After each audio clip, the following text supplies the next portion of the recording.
What is happening? What's up, fellas? What's happening? What's happening? Lots happening.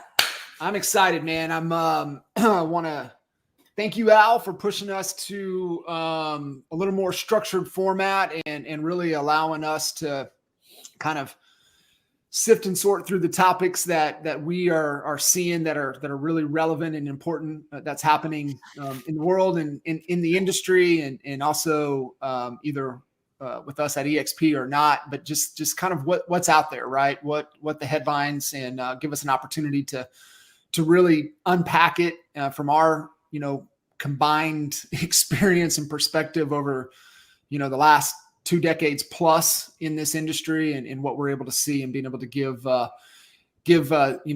not just Honey Badger Nation, but really the entire industry, kind of our thoughts and perspective and ways to maybe think about it and what it means to us and what it means to them moving forward. So I'm excited for the new format. Yeah, me too. Just to give some context, first of all, we're glad to be back on the One Big Fire podcast. I don't remember if it was 2018 or 19. I can't remember when we fired that up, but we got busy recruiting some agents and got away from really just the principles that we needed to be sticking to, which was really delivering, relevant, up-to-date, content to our audience to help them grow their business. And, I'm not regretful of anything, but except we probably should have kept it going, but we're back. And want to kind of start out by saying, the whole reason that that this podcast was named the One Big Fire podcast goes back to 2015. Our mastermind, Mr. Jay Kinder, his famous words in Aspen, and it's fun to think about. This is almost nine years later, almost 10 years later. And I believe that, we've exceeded where we thought we would be in that how big that this One Big Fire actually became. And I'm proud of it. And I'm excited for the future. So before we dig into these topics, because they are hot, want to talk about, make sure you go to honeybadgernation.com and check out our Agent to CEO event that we have coming. It is absolutely going to be fire. It literally keeps getting better and better every single day that we add another speaker. We add, another component to it that it's going to make the experience so mind-blowingly great. So we now have we're having actually, in addition to Rock and Rescue and Gary LeVox, which is on night 2, we've booked another country singer for night 1, and he's awesome. Tyler Reed, he's actually opened for us for Rock and Rescue in the past, and he's going to be doing a private show at the farm.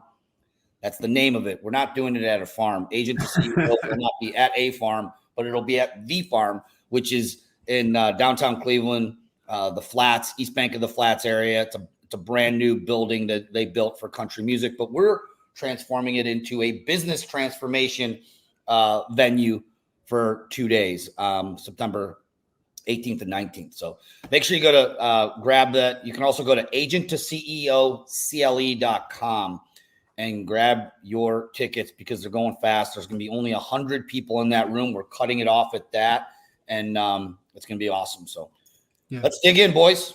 Let's dig in. So, really hitting these topics, and we sifted and sorted through multiple topics that we really wanted to dive into, and that, like we said, we thought were hot and relevant to kind of what's happening right now, and obviously first and foremost, the bigger picture with Biden dropping out of the race. How are we seeing or thinking that that's really going to affect the housing market? Yeah. Well, I honestly, I get fascinated with politics sometimes to a fault because it pulls me off of the focus on business.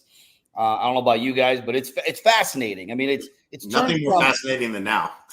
I mean, I didn't think that it could get any more fascinating after the last few years. Yeah. But it certainly is fascinating.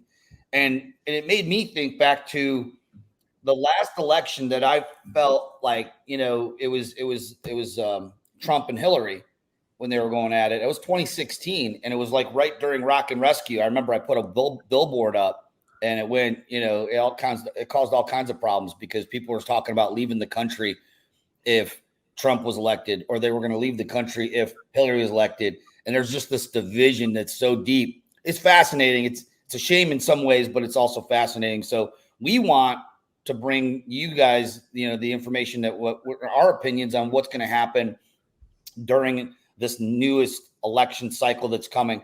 And so I'm going to try to find, I actually had the wrong slides up. So I'm looking for that, and I'll share my screen. What do you guys think? I mean, as far as the election goes, I mean, I think it looks like Trump's probably going to win. I mean, I don't see a way for the Democrats to recover. This is a colossal fuck up on their part. But, they waited way too long to name whoever they're going to name to run against Trump. Maybe that'll work to their advantage but nobody's going to know who that person is. So, I think that the whole assassination attempt, brought a lot more unity to Trump's side. I think a lot of people moved over to this is definitely corrupt and it's out of control, and maybe I was on the wrong side. So again, whether what side you're on or not, I don't really care. But it seems like that's the direction it's going as far as the election goes. And I think for real estate, that's going to be good. I think all the things that Trump had put in place, the cost segregation, and some of those things that are back on the table already. But that's going to be all good things for real estate and the economy. Well, what do they say, Jay? People vote with their wallets. Right.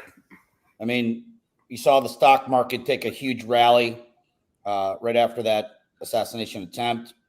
The experts and the research we've been doing are showing that mortgage rates are going to ease a little bit. We'll get into that here in a minute. But yeah, so check this out. 8 of the last 11 presidential elections. I got to blow this up so I can see it. Jeez.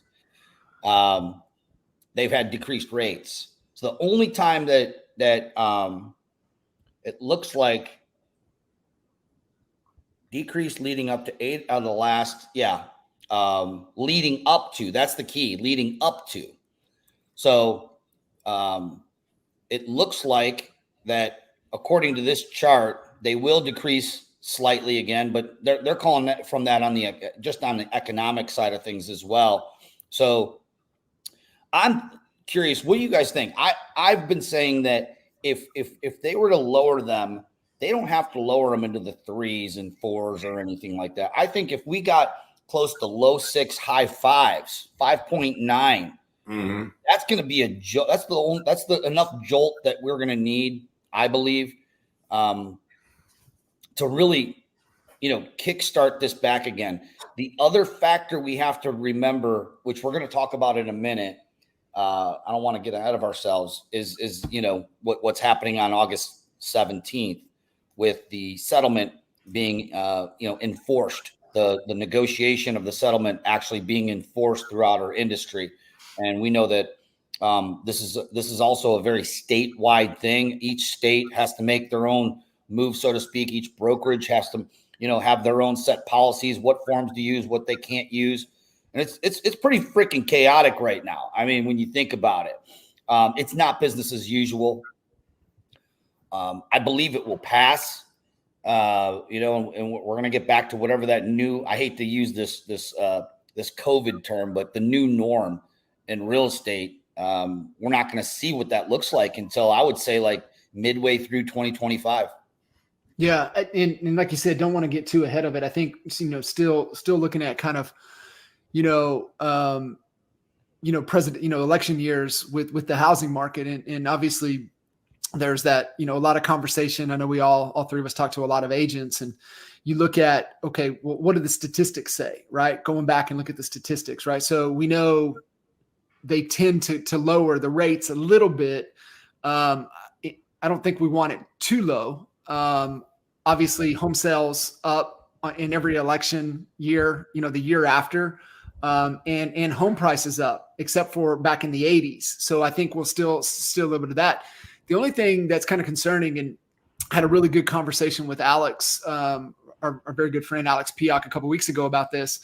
And he's like, man, he said, we have to be careful. He said, because just kind of even what he's experiencing in Frisco, which is, I think we can all, Frisco, Texas is probably one of the hardest real estate markets in the country, right? Just from everybody, the best of the best are here doing the best of the best here right? And doing everything. And so he's like, man, he said, we want to be careful. He goes, man, he goes, just in back to having clients back up in the Northwest and just conversations around like, bro, like I can't believe the prices are the prices. And it's like, it just doesn't make sense that they are as high as they are, and still in kind of a basic economic 101 of supply and demand. And so like, if it does kickstart a little bit of a demand, what does it already do to, in some opinions, artificially overpriced house values?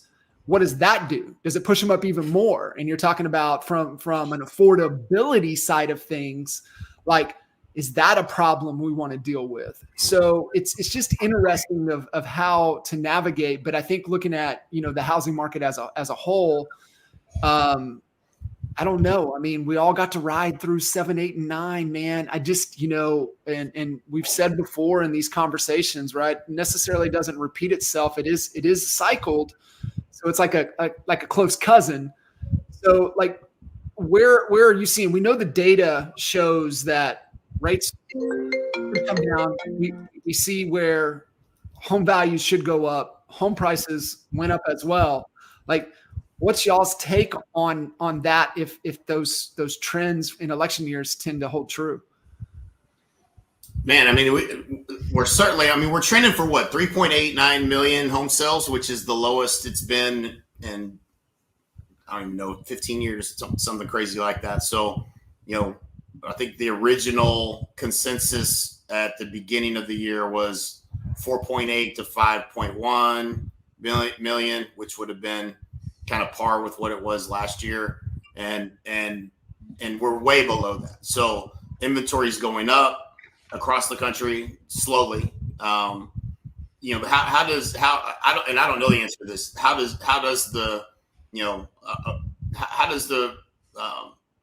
What is Trump going to do specifically to tame inflation and not, and housing affordability already being an issue? And if lowering the rates is going to drive up values of homes and drive up, the cost of housing, that's a problem. So, I don't know what they do. But my anticipation is they're not going to lower rates dramatically. If we see 5.95 ever in the next couple of years, I think we'll be lucky. But that's it's an interesting conundrum that we're in, because home sales are down significantly. So is it headed towards a crash? Probably not. But certainly homes are staying on the market a little longer, receiving less offers, and that's probably likely to continue, I would guess. I don't see how you can implement something that's going to change that. Obviously not, printing $4.8 trillion and putting it into the economy will help with the Republican side of things versus the Democrats. But we've never seen that kind of money printed ever in history. So that's why we're where we're at. But what happens from here, I don't know. It's kind of hard to tell because there's no real place you can go back and look at that much money being printed and what happened in the housing economy. Are you muted out? Oops, sorry about that. A lot of that stimulus was coming, as a result of, the pandemic, though, right? Like a lot of that cash, was approved and infused into the market 4 years ago, which started the cycle, right? Of what we're dealing with right now. The question, you make the good point. I don't know the answer to it. You would hope that by lowering the rates, that people that said, "Hey, I'm not moving," they decide to move, which then loosens the market up, so there's more flow coming in. We are starting to see more foreclosures right now. We are starting to see more delinquencies. A friend of mine put a post up. He's like, the stock market, everyone's 401k is double what it was in 2020, and you shouldn't be complaining. I'm like, look, credit card debt is just rising like crazy right now, and people's savings accounts are depleting. That's what's happening to real Americans right now. Mm-hmm. So, we will see. We're definitely not swamis that we can look in a crystal ball and say what's going to happen, but safely. John, if you want to, I think I pulled the next slide up just to kind of share. The other thing is the mortgage Oh, so that was mortgage rates. Excuse me. Let's see here. Did it change on the screen? No. No. Maybe it's like a freezing type of thing when I share. Oh well. We'll figure out how to share these slides at some point. But I'm on the tab that it's on and flipping it, but it's not showing it for some reason. How about now? No, cancel that out and just do a reshare, and then we'll be able to pull it back up. Yeah. All right. Cool. What else, guys? Yeah, so I think you kind of alluded to it, right? With what's happening with the commission sharing. Obviously, EXP is ending just a couple days prior than what is set for August 17th. EXP's share ending August 15th, and kind of to the point, it's kind of floating around the internet like it's a big surprise. Like we all know it's coming. So you look at based upon NAR settlement, the changes affect August 17th. Not allowing listing brokers making offers on multiple listing services as a requirement that brokers and agents get contracts with buyers signed that they're working with before touring a home. So give some take on this and obviously kind of what the talk around the industry of how things are going to be handled. Yeah.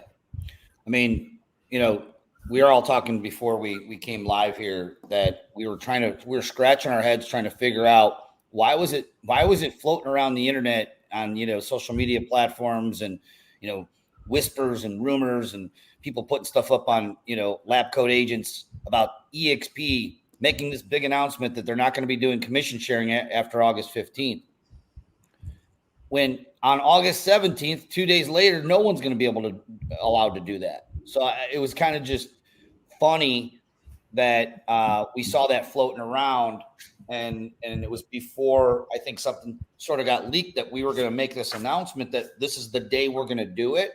But I'm going to tell you this: if you're a real estate professional and your broker doesn't have a plan before that, yeah, I would say that you're doing your homework like the night before the test is done. I mean, we definitely were ahead of it. Leo got on that live. What did we say? There was 50,000 people on that live.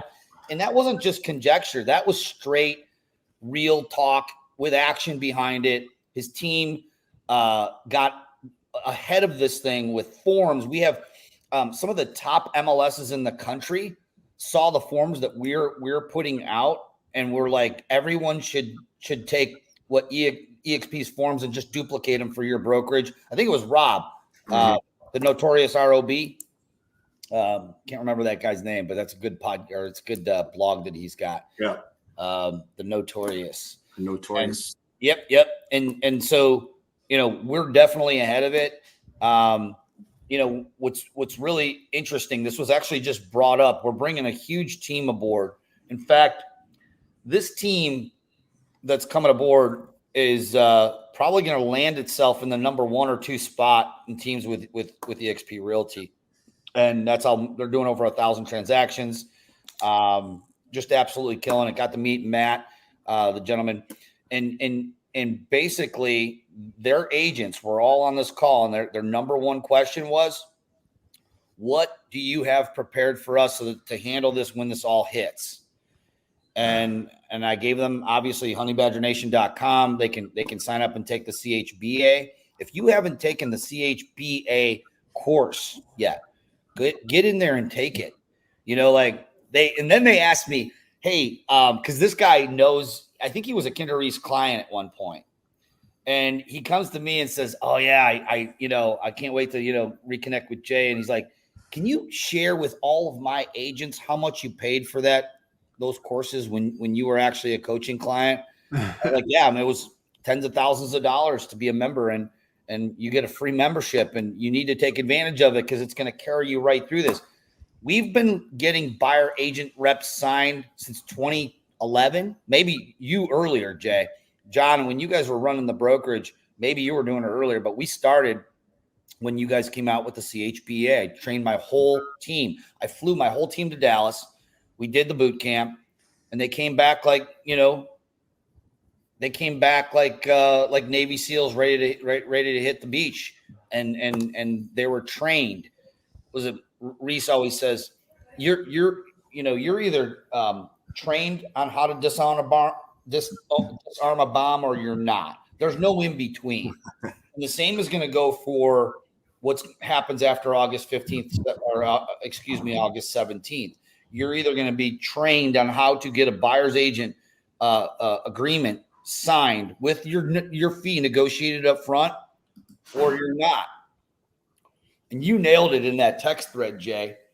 You said there's about to be our Darwinian thinning of the herd, and it's true. Yep.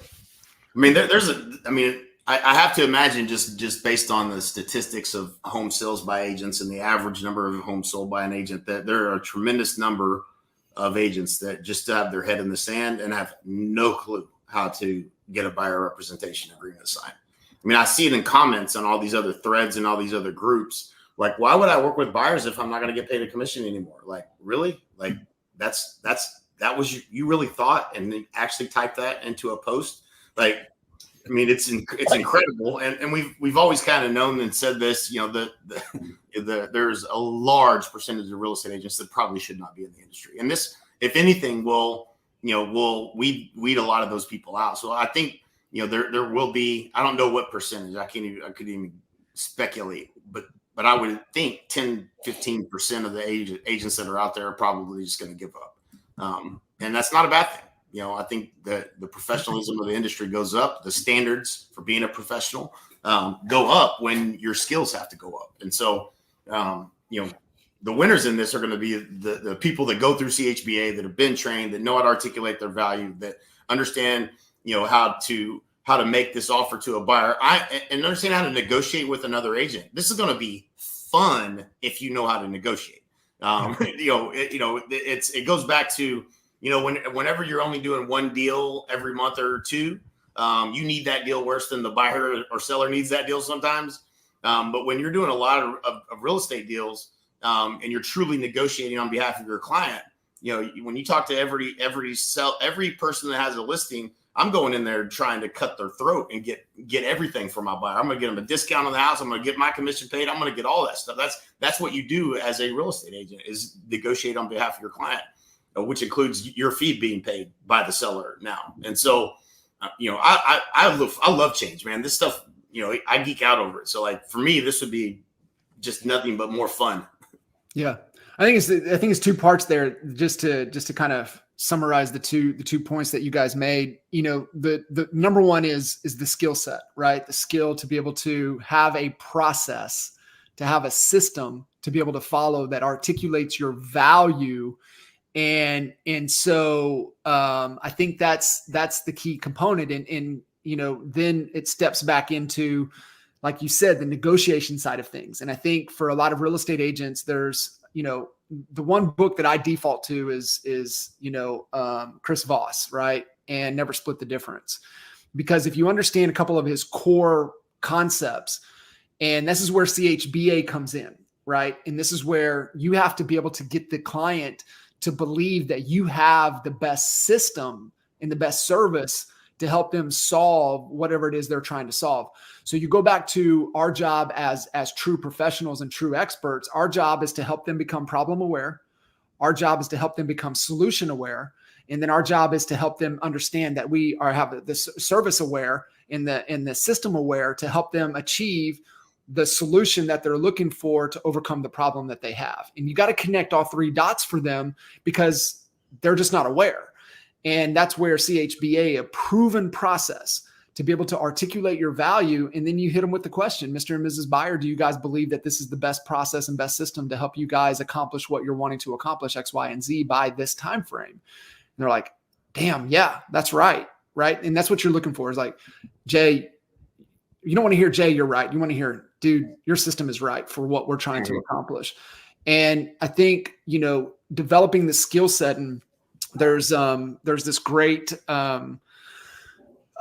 chart that my coach Matt shared with us.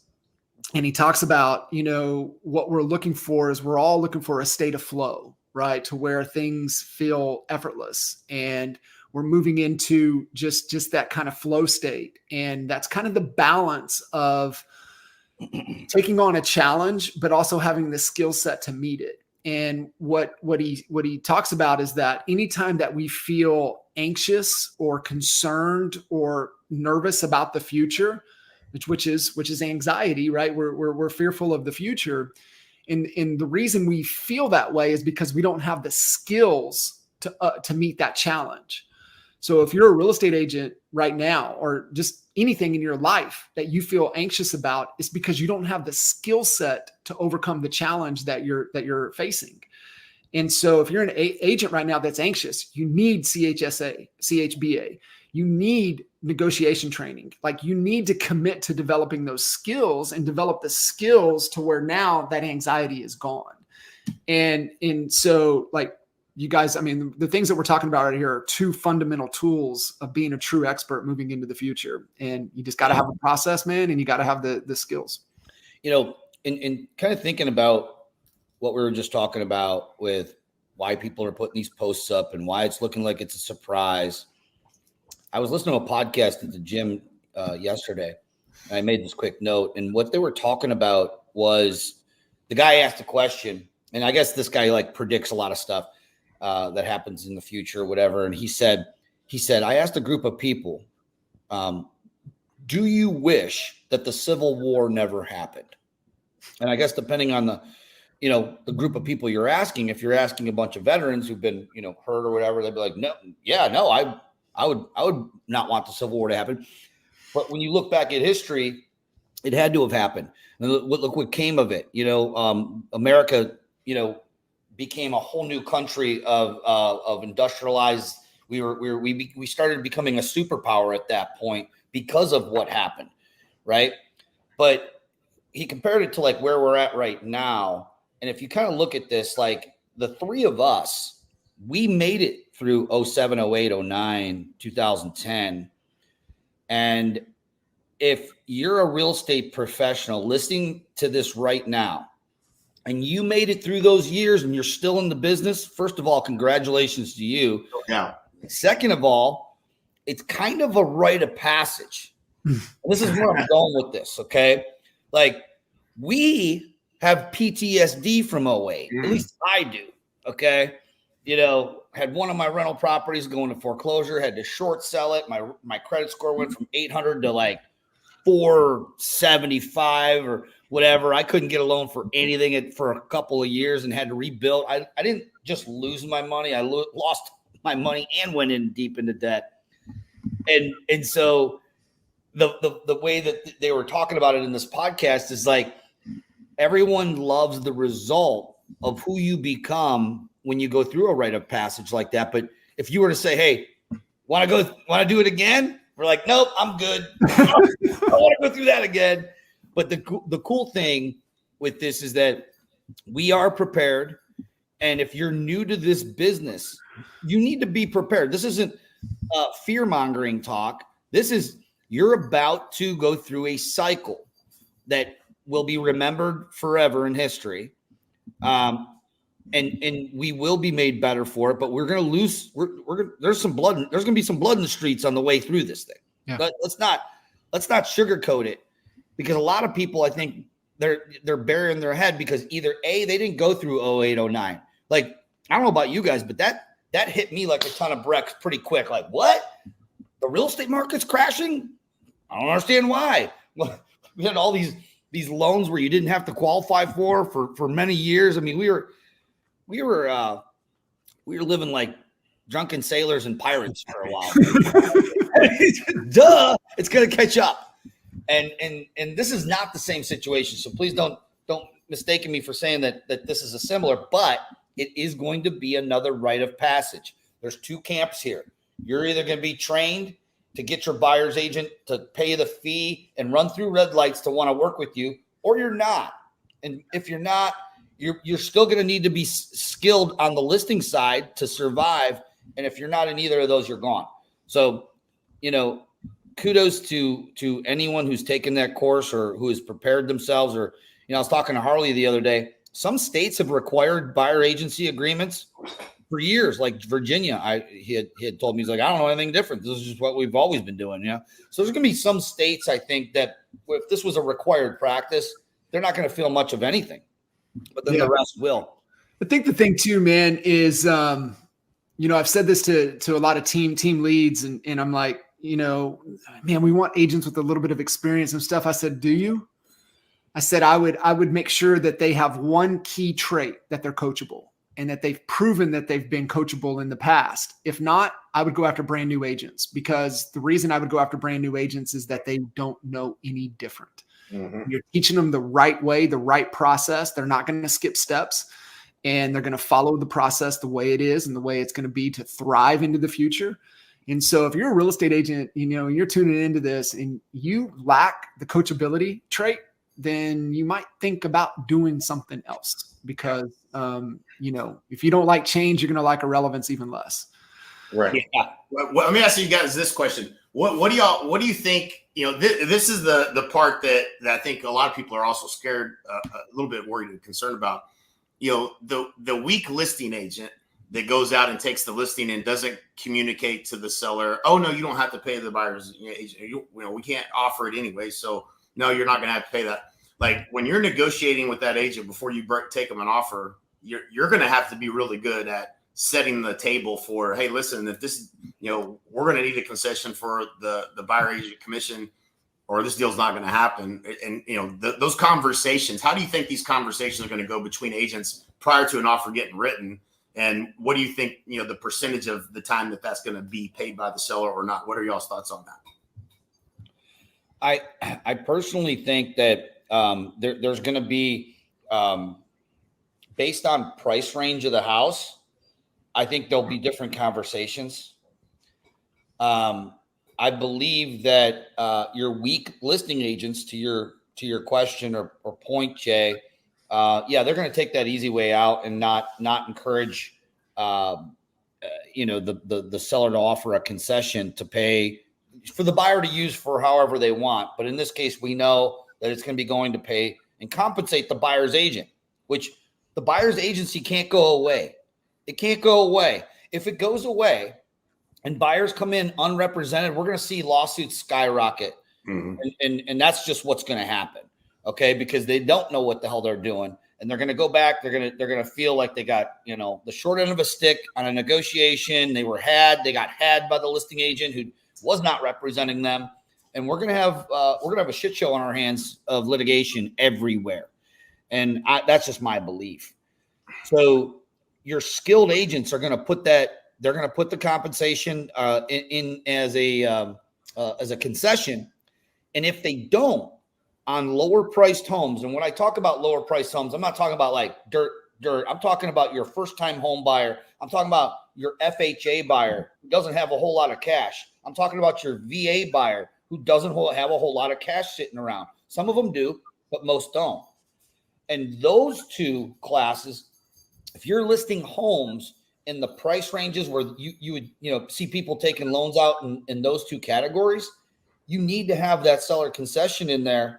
Otherwise, we will start to see home sales in that category start to dip and go down. Mm-hmm. The other option, and the other, I shouldn't say option, but the other thing that could happen would be you have more buyers just going straight directly to the listing agents. Many brokerages are saying, hey, because how do you do a dual agency? How you have to negotiate your fee with the buyer up front, right? So what if they came directly through an open house that you were having? You have an opportunity to either A, represent them, or B, not represent them and only represent your sellers, which is what I always did and I always practiced. And frankly, if it was me and I was running my own brokerage, I would say you're only representing the seller. The buyer is coming in unrepresented, because we can't really negotiate our fee with them up front before showing them the house. What happens when they come through an open house? They see the house, they want to buy it, and like, oh yeah, by the way, if you want to buy this, my fee is X%. I don't think it can work that way. So what are your guys' thoughts on that? I had like a whole flurry of thoughts. Just all right. So say that again, Al. I wrote down what I had to say because I had 3 really good questions to talk about. Well, it was just really like your question was for the listing agents who are weak, who are just going to go sign people up at whatever, half of whatever they would normally have charged and not put any concessions, Right. any buyer concessions coming from a seller in there. How is that going to affect the market as a whole? So that's exactly where I was in my thoughts. So I look at it like this. So like the weak agents that are out there, they're still there. They're the ones that overprice the home, right? So the listings in your marketplace, when you look at it, you're like, what the who priced this? Is ridiculous, right? And you assume 2 things: one, not a motivated seller, probably, or really stupid agent, right? Like it's just way overpriced, right? They didn't have the balls to tell them what they need to hear, or they took the listing at a price that's just unrealistic, right? So like that already exists today. So the other option is if you're talking to a seller, and if I'm representing the seller, I'm saying, hey, listen, let's go in at this price, this lower price, and let's see what happens. Maybe they ask us to pay the concession, maybe they don't, depending on the price point. So you might see more aggressive pricing by at least 3% on homes, and then people just see what happens in the offer and the negotiation and not offer those concessions. And I might use that if I'm talking to a seller that's wanting to push price where I don't think it's necessarily going to bring that. I'm going to be like, listen, let's go in here. Let's not offer the concession. So that there's a lot in that discussion and negotiating with the seller on where to price the home and how you set the expectation of what's going to happen when we do get an offer. And then there's on the flip side of that, there's talking to a buyer and saying, listen, we're going to get you the best deal, the best deal on the perfect home. That might be us offering above the asking price to cover those concessions, and it still might be a good deal. We need to look at the value of the home in the marketplace compared to other sales to make sure that we're not overpaying for a home. But in some cases where they've opted to price that house and it looks like a really good deal at the price it's at, we might have to go in and go above and beyond in order to get that home if that value is there. So there's some conversations and setting expectations that have to be done. And it's no different than what we've always done, right? Like if you got a buyer, but you're signing a buyer rep agreement, I say, we charge 3%. We're going to ask the seller to pay that for you. Are you okay with that? They always say yes, right? But like before I would go show a property, if it was like a code 1.5, I would be like, hey, remember when we talked about it, there was a shortage of our commission that you might have to make up the difference. This is a home that's not offering our 3%. So we're going to need to ask them to pay the difference on this particular home. And so you have to just be, communicating these things where once again, most agents don't do a good job of that. And I think most of the good ones do, but most of the, the weaker agents are going to struggle big time with this, right? Like, it's all about setting expectations. It is, man. I think this is so important, right? That we talk about, man, you got to have that consult on the front end and have these conversations on the front end. If not, if we've all gone through difficult conversation training, right? So you look at where difficult conversations, but you can head a lot of that off if you have those conversations on the front end and form that agreement. And then so when that thing pops up during the process, it's not a difficult conversation. It's like, hey, remember we talked about that. This is the situation. This is how it's unfolding. And the problem that agents or untrained people, they just avoid that conversation on the front end. But it's an easy conversation on the front end before you get into the heat of it. Yeah. And then so now what a lot of agents are going to do, they're going to avoid that difficult. It's not difficult, just avoid that conversation on the front end. Now it becomes difficult, and then they don't want to stand in the way of the buyer getting the home, so they're just not going to get paid. Right. And you can't do that very often, right? Right. And then that's what's going to continue to thin the herd because they're financially not going to be able to be able to stay in the game. Yeah, it goes back to if you were doing buyer brokerage agreements prior to showing properties before, you probably were doing all this. And if you weren't, it's a big change for you, right? Like that's going to be, and I disagree with this, but I'm going to put it out there is like, I've seen people comment, well, the buyers are just going to go to the listing agent now since they can save all that money. Okay. No, they're not. They're not going to do that. They could do that today. Go to the, it was so far and few between when someone would come to me and want to buy from me and then try to negotiate the 3% down for me. Like if they bought the house for me, I got paid twice. So there was no negotiating that. But even that's just not how buyers think. The number of buyers that actually came to me as a listing agent to buy from me specifically is so few and far between that I just don't ever see that that's going to be, how buyers behave. It's no different than discount. Why do more people not go to Redfin agents and get a huge discount on the fee? Why? Because that's not what they're not out there looking to get the best deal on the agent commission. They're out there to find the perfect home, and the agent that's able to help them do that is who they're going to work with. So that's it's interesting, certainly interesting. But I do think I think you might have this as a point to pull up, Al. I know we were looking at the articles in Inman about this as well as the prediction of commission rates could fall as much as 30%, and I think that was specific to the buy side. And that seems like that's a potential, a reasonable thing because of the agents that actually probably should be charging less. I mean, in all honesty, the ones that go in and negotiate, they don't get their fee paid for by the seller, so they only get 1% or whatever they offer, or the buyer was only willing to come up with X amount of dollars or whatever. It's going to be a shit show. So it's definitely going to be interesting, but there's going to be probably over time whittling away of the buy side commission to again for the subset of the market that's the weak negotiators. Yeah, for sure. So as we kind of wrap up, we hit this final point that we've got, and we've touched on it a little bit. And I think the first two topics, kind of the election and historically what we've seen during election years, as well as the change on the commission, everything that goes into play at this point on August 17th, as we really get into kind of the rest of the year and kind of what that forecast really looks like. And you look at kind of home price forecasts already, like what we're even talking about, and Al just kind of hit on this here a little bit with this slide. Yeah, well, everyone has an opinion, and you can see, from Fannie Mae to NAR to Zillow, what everyone's opinions are, whether we're going to see appreciation, depreciation. The consensus is that there's going to be a slight rise in home prices for the next, which is kind of what we were figuring based upon what we're seeing here. So the consensus average, which, there's not a whole lot of accuracy because you got Fannie Mae at 4.8. You got Freddie Mac down here at 0.5%. They're saying that prices will go up. That's a pretty big gap in opinion right there. But huge. So they're, averaging, they're saying about 3%, which is that's normal. There's nothing I see abnormal about that. Right. Let's see if there's a comment here on, Ricky Cruz is saying stack listings at 3-4%. I would do the same thing. And actually that's what I did before anyways.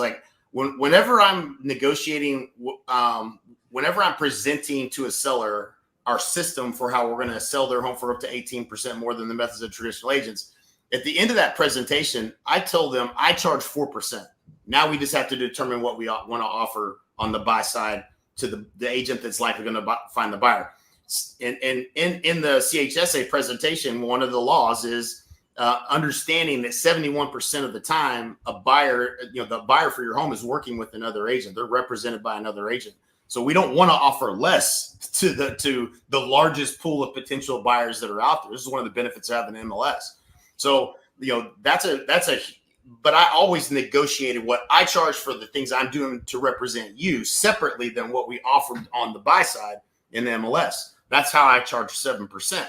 So, agents should do this. If you probably have a better chance of now charging a little more on the list side for your services and than you did before. And so, and so some of these agents, like what Ricky Caruth is saying, they're going to increase their average commission. Yeah. Again, it comes down to skills and negotiation for sure. 100%. I mean, it's a thing that we've talked about for years, right? Like you need to wake up and go to bed thinking about listings. And this is what I, just telling everybody, I would rather you guys have a problem of having 100 listings in your inventory than not having any listings at all. I promise you the better problem to solve is having 100 active listings in your inventory than having no listings at all. Mm-hmm. And so it's like anything and everything you do has to revolve around it. I know we're really hitting on the buy side in this conversation today, which is important to know to be able to how to position and negotiate it. But the truth of it, man, CHS and CHBA are the same thing. It's the same process. It's just a way to meet, find out their goals, their challenges, articulate our value, and get them to believe that this is the best system to help them achieve what they're wanting to achieve. Another point I would make too is agents that decide, to hell with the buy side commission and the agent on the buy side, and just take the listing at a higher percent, and then don't set the seller up for success. If you become known in your marketplace as the difficult, every listing that you have is going to be a damn negotiation nightmare from the agents that are representing buyers, they will steer them away from you. 100%. And that will happen. So, it happens today, even as it is. And there's some, right or wrong, get into ethics and all that. But when you got a difficult agent, hey man, you know what? These, the like in that article, the foundations in that neighborhood weren't built. That's the rumor, right? Like this neighborhood, the foundations weren't built too well. I don't know if I want to look at these or not.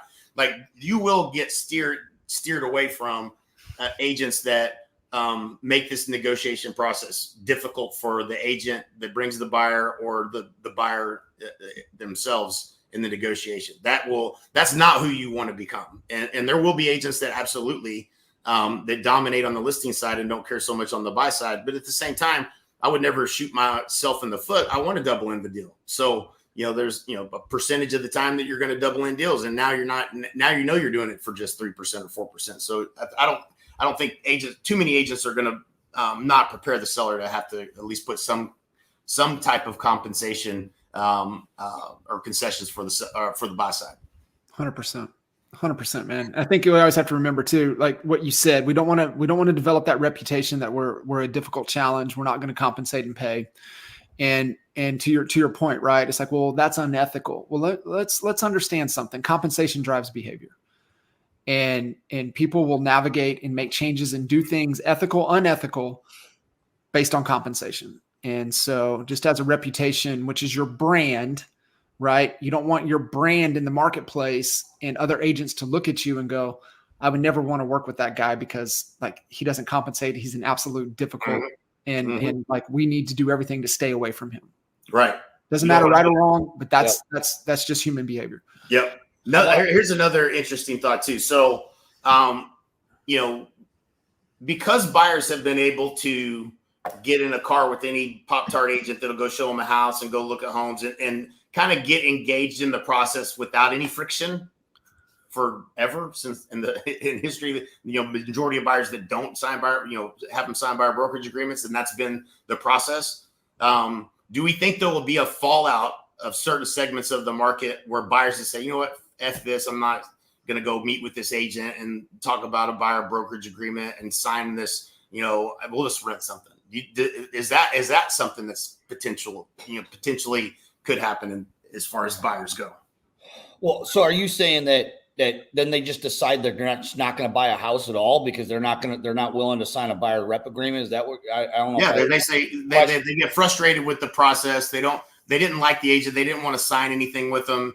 Do they go find another agent, or do they just say go rent a house instead, or what? So some certain segments of the that aren't sure that they really want to buy or not. It could affect whether they do buy or not potentially. With a shitty agent that doesn't super interesting explaining it. I think it's a super interesting question, but I fundamentally don't believe that agents sell houses anyway. Right. When a buyer needs to buy a house, it's for their needs. And if they have a high motivation to buy that house for whatever reason it is, then they're going to buy it. If the rates are there, they can afford the monthly payment. If the inventory is there for them to look and find something that meets most of their needs, nothing's ever going to meet them all. They're going to buy a house. So they're either going to buy it with representation or not.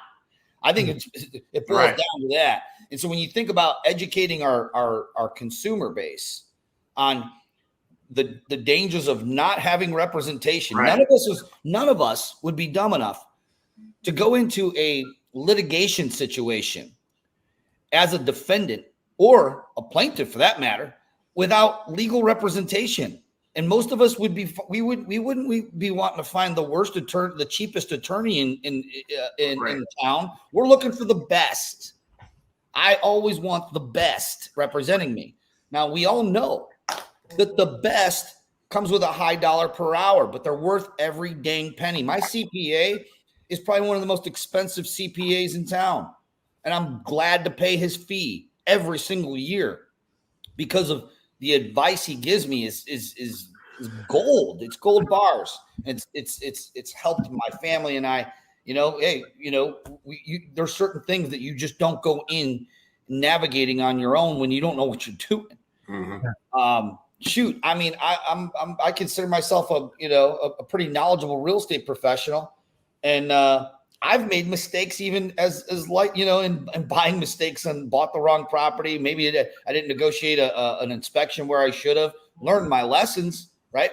But it's going to lead to a lot of litigation, in my opinion. Guys, I want to share with you something that you guys taught me and gave me the gift. What I'm going to share is the secret weapon for buyers moving forward. If you're nervous, obviously we gave you the nugget CHBA, absolutely 100%. But I'm going to give you like a specific tactic that if you don't have this and your paycheck depends, let's say 50% of it depends on buy side transactions, this will keep that 30% that the industry thinks that we're going to be losing in your pocket. I'm going to let you know what that is in 1 minute. But before I do that, like how I did that there, if you're interested in joining us at Agent to CEO, we have the CEO of the largest real estate company in North America, Leo Pereira. He's amazing. We have Kendall Bonner speaking. We have the two handsome gentlemen, John Kitchens. I don't know, 16,000 coaching calls with the top 500 teams in the nation. Jay Kinder, number 2 agent in the world, selling 500 homes a year. That's the room you need to be in if you want to navigate through this next rite of passage. And just go to agent to CEO, CLE.com. And then we're going to be partying with Gary LaVox on night 2 with some Rascal Flatts, Dusty Black.